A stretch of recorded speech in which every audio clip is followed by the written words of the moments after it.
안녕하세요. 미미의 꿈꾸는 다락방 책 읽어주는 미미입니다. 키다리 아저씨 그 네 번째 이야기. 더 이상 병아리가 아냐. 2월 11일 아저씨께 이 편지가 너무 짧다고 서운해하지 마세요. 이건 편지가 아니라 시험이 끝나면 다시 편지를 드리겠다는 것을 알려드리는 통지서일 뿐이에요. 시험에 합격하는 것만이 문제가 아니라 뛰어난 성적을 내야 하는 게 문제랍니다. 장학금을 받고 있으니까요. 열심히 공부하고 있는 주디 에버트 올림. 3월 5일 스미스 씨께 1학기 시험을 좋은 성적으로 합격하고 2학기 수업에 집중하고 있어요. 안심하세요.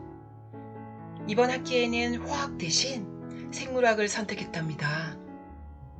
지렁이와 개구리를 해부해야 된다는 점이 마음에 걸렸지만 고민 끝에 선택했죠. 요즘에는 꼬박꼬박 체육관에 가고 있어요. 작년 졸업생들이 기증한 시멘트와 대리석으로 만든 매우 아름다운 수영장이 생겼거든요. 셀리가 작아져서 입지 못하게 된 수영복을 제게 주었기 때문에 이제부터 수영을 배워볼 생각이랍니다.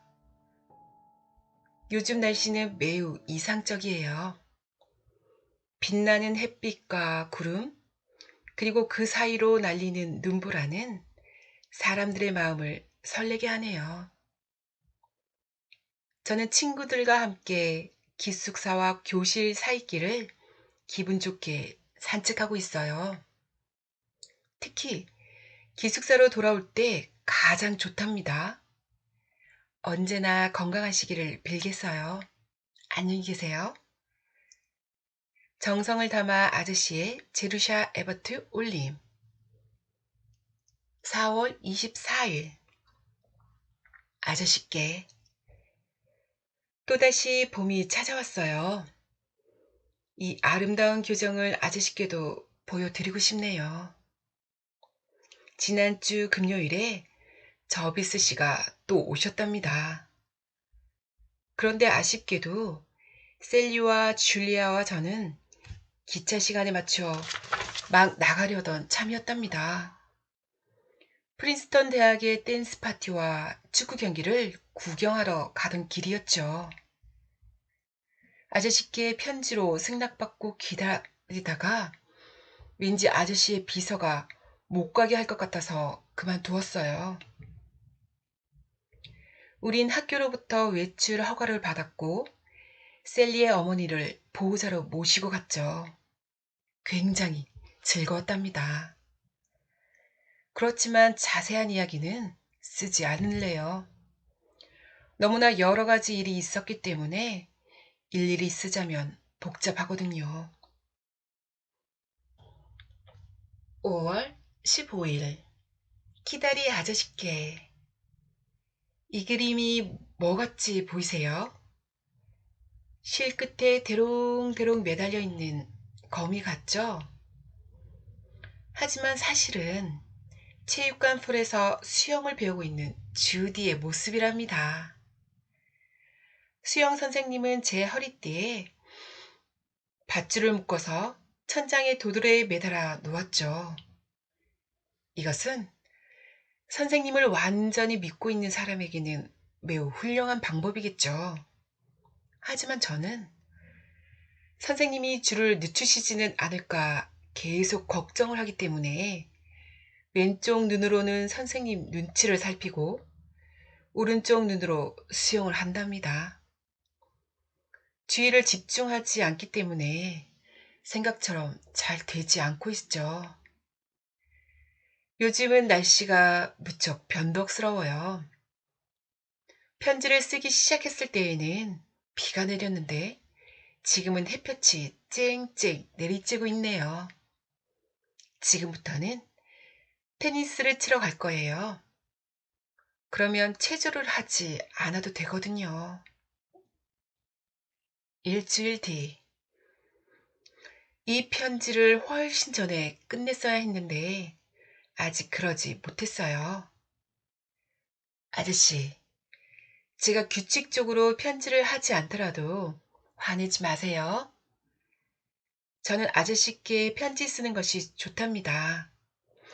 편지를 쓰다 보면 나에게도 가족이 있다는 생각이 들거든요.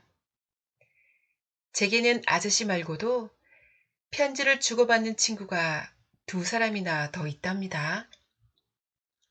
지난 겨울에는 저비스 씨로부터 길고도 다정한 편지를 받았어요. 줄리아가 눈치채지 못하도록 주소는 언제나 타이프로 쳐 있지요. 참으로 아슬아슬하답니다. 그리고 가끔 가다 노란색 편지지에 휘갈겨 쓴 편지가 프린스턴 대학의 지미로부터 날아온답니다. 저는 편지를 받으면 누구에게나 꼬박꼬박 즉시 답장을 써서 보내죠. 아참, 제가 4학년 연극 클럽의 회원으로 뽑혔다는 이야기를 말씀드렸나요? 매우 뛰어난 사람들로 조직된 클럽으로 1000명 중에서 겨우 75명만이 회원으로 뽑힌답니다. 저는 지금 고아들의 보호에 대하여 라는 논문을 쓰고 있답니다. 교수님은 여러 개의 논문 제목을 적은 종이를 섞어서 아무에게나 나눠주셨는데 이 문제가 제게 돌아오다니 참 이상하죠? 저녁 식사 시간을 알리는 종이 울리고 있어요. 이 편지는 우체통 앞을 지나갈 때 넣을게요. 애정을 담아 주디 올림. 6월 4일. 아저씨께. 저는 지금 굉장히 바빠요. 내일부터 시험이 시작되기 때문에 해야 할 공부가 산더미처럼 쌓여 있고 열흘 뒤에는 방학이니 꾸려야 할 짐도 많답니다. 게다가 바깥 풍경이 너무 아름다워서 방에 틀어박혀 있기가 괴로울 정도예요. 그렇지만 괜찮아요. 곧 방학이 돌아오니까요. 줄리아는 이번 여름에 외국 여행을 떠난대요. 벌써 네 번째라니요. 세상이 공평하지 않다는 것은 확실해요. 셀린의 여느 때처럼 별장으로 간대요. 저는 어디로 갈까요? 녹윌로? 아니면 에디론덱스? 모두 아니랍니다. 이번 여름에는 찰스 펜던슨 부인이라는 분과 보낼 거랍니다. 가을에 대학교에 입학할 딸의 공부를 봐주기로 했거든요. 이 부인은 셀린의 집을 통해 소개받았어요. 대단히 매력적인 부인이에요. 작은 딸에게는 영어와 라틴어를 가르쳐 줄 생각이에요. 물론 제 시간도 어느 정도 주어지고요. 한 달에 50달러나 받기로 했어요. 패터슨 부인이 그렇게 주시겠다고 그러시는데 좀 많은 액수죠. 25달러 이상이나 받게 되다니 너무 흥분돼요. 9월 1일쯤에는 패터슨 부인의 별장이 있는 매그놀리아를 떠나 남은 3주일을 록윌로에서 보낼까 해요. 샘플씨 부부와 다른 식구들, 그리고 사이좋게 지냈던 동물들이 보고 싶어서 견딜 수가 없네요. 제가 세운 방학 계획이 어떠세요? 저는 아저씨 덕택에 이제 조금씩 독립할 수 있게 되었답니다. 한 가지 속상한 일은 프린스턴 대학의 졸업식과 우리 시험 날짜가 겹쳐버린 거예요. 셀리와 저는 어떻게 해서든지 가보려고 했지만 도저히 불가능할 것 같아요. 아저씨는 이번 여름을 어떻게 보내실까? 도무지 짐작도 못하겠어요. 골프를 치시나요? 아니면 사냥이나 승마를 하시나요? 그렇지 않으면 일광욕을 하시면서 사업에 관한 여러 가지 생각을 하시나요? 아무튼 무슨 일을 하시든지 즐겁게 보내세요. 그리고 주디를 잊지 마세요. 주디 올림. 6월 10일. 아저씨께. 이렇게 편지 쓰기가 어려운 건 처음이에요. 이번 여름에 저를 유럽에 보내주시겠다는 아저씨의 제안은 너무 멋졌어요. 저는 편지를 읽자마자 펄쩍 뛸 정도로 기뻤답니다. 하지만 진지하게 생각해보고 거절해야 한다는 결론을 내렸답니다. 학비를 보내주시는 것도 거절하면서 놀기 위한 유럽 여행을 위한 돈을 받다니 그건 말도 안 돼요. 부디 저를 사치스러운 인간으로 만들지 말아주세요.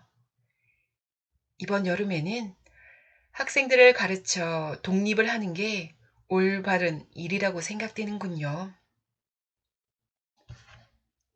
나흘 뒤 매그놀리아에서 편지를 여기까지 썼을 때 무슨 일이 일어났는지 아세요? 저비스 씨가 오신 거예요. 그분도 이번 여름에 유럽에 가신대요. 줄리안의 가족들과 함께 가는 게 아니고 혼자서 가신대요. 그래서 저도 아저씨로부터 학생들의 감독관으로 유럽에 가는 부인과 같이 여행을 해보라는 권유를 받았다는 이야기를 했답니다. 예전에 우리 부모님이 돌아가셔서 친절한 신사분이 저를 대학에 보내주셨다는 말을 했기 때문에 저비스 씨는 아저씨를 알고 있답니다. 하지만 존 그리어 고아원이며 그 밖의 이야기들을 그분께 할 용기는 없었어요. 그래서 그분은 아저씨가 제 가족의 옛 친구로 후견인이 되어 주신다고 알고 계세요. 저는 차마 아저씨를 한 번도 만난 적이 없다고 말할 수 없었어요. 저비스 씨는 여행 역시 교육의 일부니까 거절해서는 안 된다면서 유럽 여행을 가보라고 강력하게 권하셨어요. 그리고 그때 저비스 씨도 파리에 갈 테니까 가끔 파리의 멋진 레스토랑에서 식사를 하자고 했답니다. 저는 그 이야기에 무척 마음이 끌렸어요. 그래서 하마터면 제 결심이 흔들릴 뻔 했잖아요. 만일 그분이 그렇게 강하게 명령하지 않았어도 저는 틀림없이 그분 말에 넘어갔을 거예요. 제가 아무래도 유럽 여행은 좀 힘들 것 같다고 했더니 그분은 제가 바보에 멍청이에 고집쟁이고 무엇이 자신을 위한 건지도 모르고 있다고 했답니다. 자칫하면 싸울 뻔했다니까요. 아무튼 저는 당장 짐을 챙겨 이곳으로 왔어요. 그리고 지금 저는 클립톱에 있어요. 작은 딸 플로렌스는 벌써 라틴어를 배우고 있어요. 이 아이는 대단한 응석바지여서 공부하는 자세부터 가르쳐야 할 형편이에요.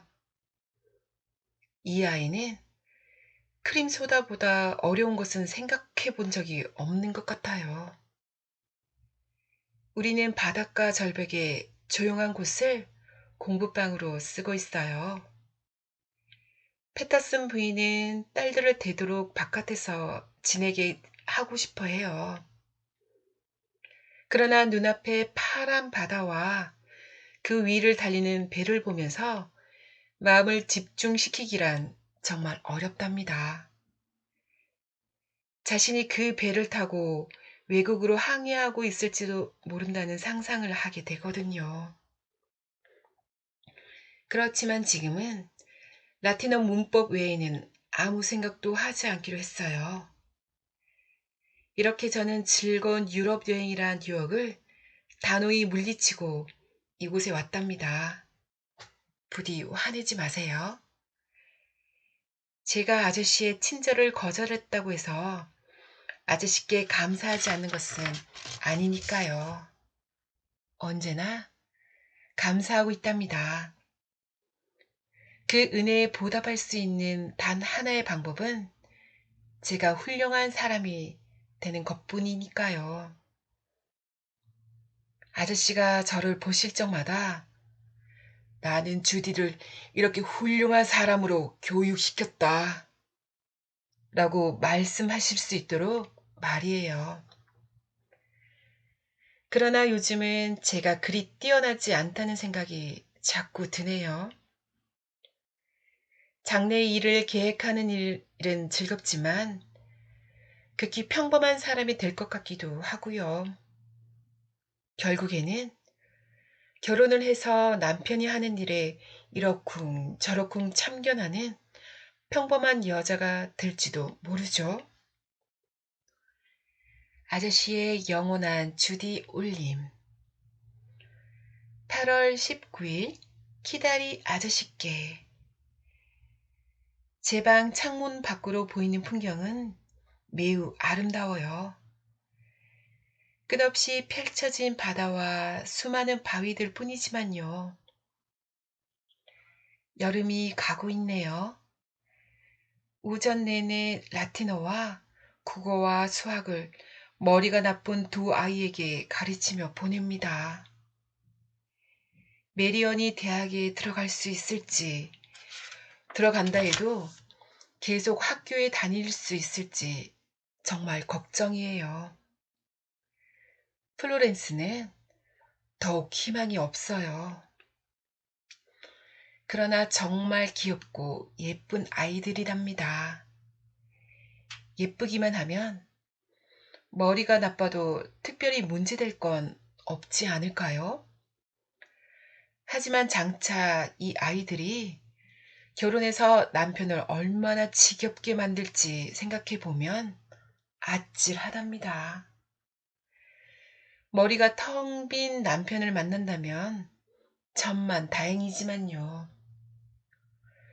오후에는 벼랑을 산책하기도 하고 바다가 고요하면 수영을 하기도 해요. 바닷물이라서 아주 쉽게 수영을 할 수 있어요. 제가 받은 교육은 벌써 도움이 되고 있죠.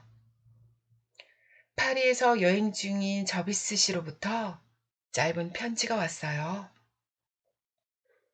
그분의 충고를 따르지 않았기 때문에 아직도 화가 풀리지 않은 모양이에요. 제 방학이 끝나기 전에 돌아오시게 되면 록윌로 농장으로 오시겠다는군요.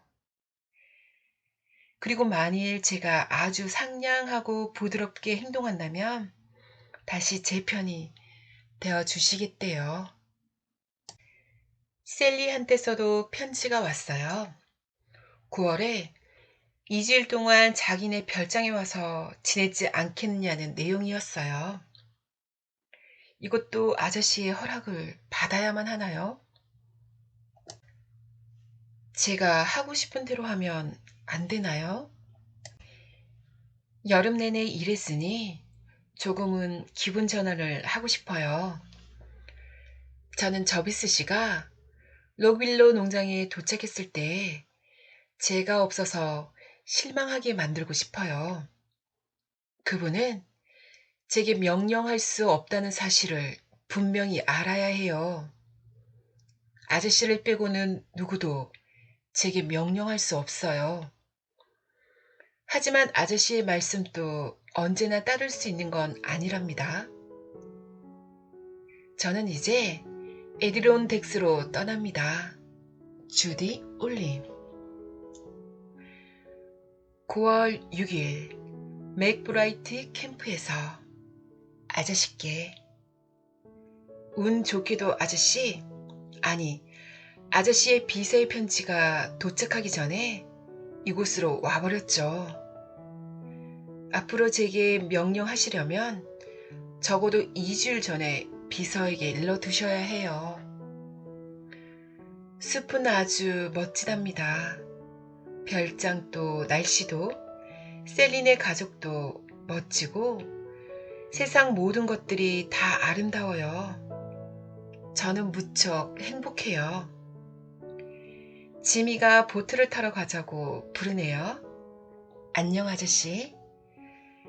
아저씨의 지시를 어겨서 죄송해요. 하지만 아저씨는 제게 왜 조금만 놀고 싶어 해도 무턱대고 반대를 하시는 거죠? 아저씨는 이솝 우화에 나오는 심술꾸러기 개 같아요. 그래도 아저씨는 제가 제일 좋아하는 분이에요. 여러 가지 결점이 있으시다 해도. 주디 올림.